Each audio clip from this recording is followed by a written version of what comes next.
दिवाळी फराळामध्ये अजून एक महत्त्वाचा पदार्थ म्हणजे पोह्यांचा चिवडा. पण हा चिवडा बनवताना खूप जास्त तेलकट होतो आणि त्यामुळे याला खायला सुद्धा इच्छा होत नाही. आणि दुसरं म्हणजे बनवला तरी हा खूप जास्त वातड पडतो. नमस्कार, मी दीक्षा आपल्या सर्वांचं खूप खूप स्वागत करते आपल्या दिवाळी फराळ सीरीजमध्ये.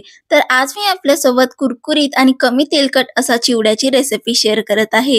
रेसिपी शेवटपर्यंत नक्कीच बघा आणि आवडली तर चॅनलला सबस्क्राईब आणि व्हिडिओला लाईक शेअर कमेंट नक्कीच करा. चला तर मग आजच्या इंटरेस्टिंग रेसिपीला सुरुवात करूया. तर हा जो पोह्यांचा चिवडा आहे यासाठी मी पातळ पोह्यांचा वापर केलेला आहे. मार्केटमध्ये आता दिवाळीच्या सीझनमध्ये तुम्हाला खूप इझिली हा अवेलेबल असेल. याला नायलॉन पोहा असं सुद्धा म्हटलं जातं. आता हा मी टोटल 1 किलो असा घेतलेला आहे. याला मी कमीत कमी 4 ते 5 तासासाठी कडकडीत उन्हामध्ये वाळवून घेतलेला आहे. यामुळे काय होतं, पोहे जे आहे याला भाजण्याची आपली जी मेहनत आहे ती बऱ्यापैकी कमी होते.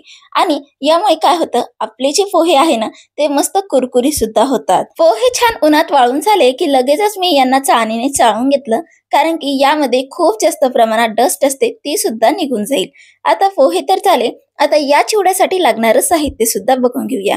येथे मी 200 ग्राम शेंगदाणे, 100 ग्राम डाळ, आवडी-निवडीनुसार मसाले, खोबरं, मिरची, कढीपत्ता आणि हा जो चिवडा आहे ना चटपटीत असतो म्हणून यासाठी एक वेगळा मसाला असतो. तर त्यासाठी मी इथं 3 टेबलस्पून साखर घेतलेली आहे आणि 2 मोठे चमचे बडीशोप आणि 1 मोठा चमचा हळद पावडर घेतलेली आहे. काळं मीठ, 1 चमचा जिरा पूड, 1 चमचा चाट मसाला, 1 चमचा धने पूड आणि पाव चमचा लिंबू सत्व घेतलेलं आहे. आता ही झाली सर्व साहित्य. सर्व साहित्य डिटेलमध्ये मी खाली डिस्क्रिप्शन मध्ये दिलेले आहे. नक्कीच तिथून चेकआउट करू शकतात.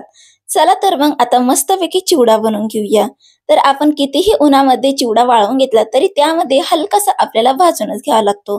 आणि भाजायचं म्हटलं तर हलकासा आपला जो पोहा आहे तो थोडासा आकसला सुद्धा जातो. तुम्ही कितीही प्रयत्न करा, हा पोहा थोडा तरी आकसला जातो. बिना आकसल्याशिवाय हा पोहा अगदी कुरकुरीत होतच नाही. तर येथे मी मोठ्या कढईचा वापर केलेला आहे आणि मोठ्या कढईमध्ये जितकं बसेल तितके पोहे घातले आणि अगदी मंद फ्लेम वरती आपल्याला फक्त याला 2 ते 3 मिनिटासाठी परतून घ्यायचं आहे.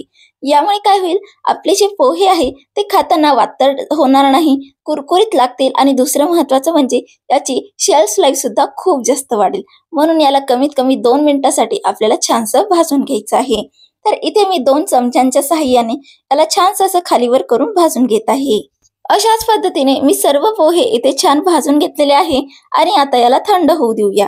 तोपर्यंत आपण चिवड्याचे साहित्य छान असे तळून घेऊयात. तर चिवडा तळण्यासाठी इथे मी खोलगट कढई घेतलेली आहे आणि त्यामध्ये अशा प्रकारची चाळण ठेवायची आणि यामध्ये आपल्याला तळण करायचं आहे.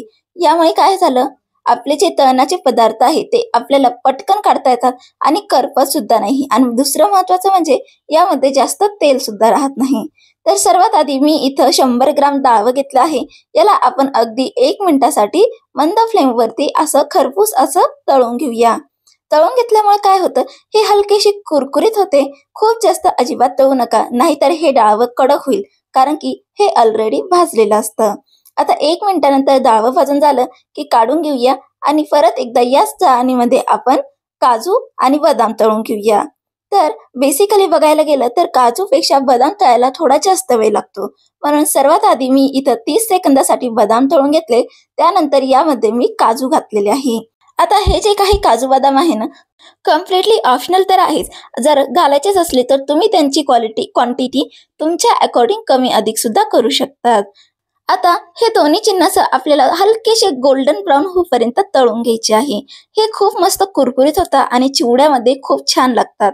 या ठिकाणी तुम्ही बेदाणे सुद्धा वापरू शकतात. आता काढून घेऊयात. याच कढईमध्ये आता आपण शेंगदाणे तळून घेऊया. शेंगदाणे आपल्याला अगदी मध्यम फ्लेम वरती तळून घ्यायचं आहे. शेंगदाणे आपल्याला अगदी मध्यम फ्लेम वरती खरपूस असे तळून घ्यायचे आहे.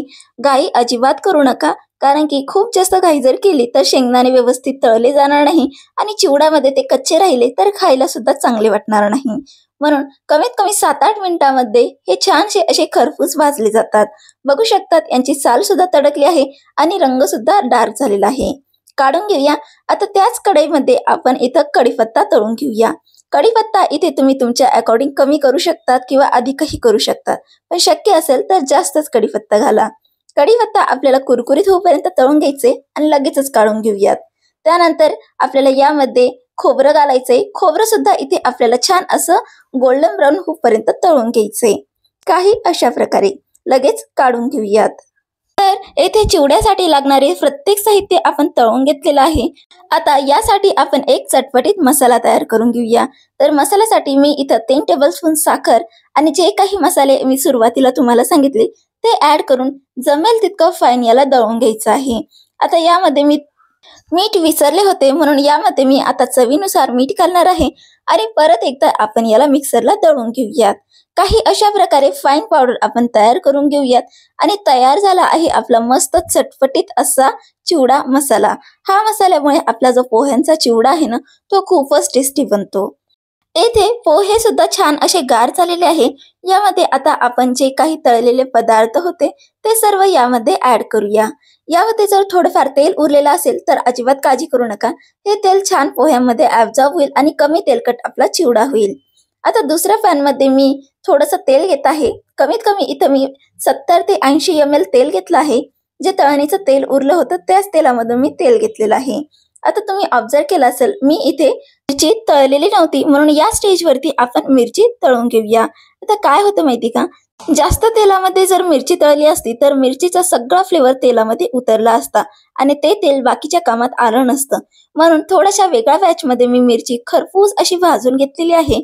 आता हे जे तेल आहे आपण आपल्या पोह्यांसाठी वापरायचे। तर हे तेल आहे ना आपल्याला कमीत कमी 5 मिनिटांसाठी हे तेल आपल्याला थंड करून घ्यायचे। तेल हलकसं थंड झालं की यामध्ये आपण जो काही मसाला प्रिपेअर केलता तो ऍड करूया। लक्षात घ्या मसाला इथे खूप जास्त करपायला नको, नाहीतर यामध्ये जी काही साखर आहे ती पहिले करपेल आणि आपला जो चिवडा आहे तो खाताना कडवट लागेल। म्हणून थंड तेलामध्ये म्हणजे हलकसं कोमट तेलामध्ये हा मसाला आपल्याला मिक्स करून घ्यायचा आहे। परतत वगैरे बसायचं नाही, फक्त मिक्स करून घ्यायचं आहे।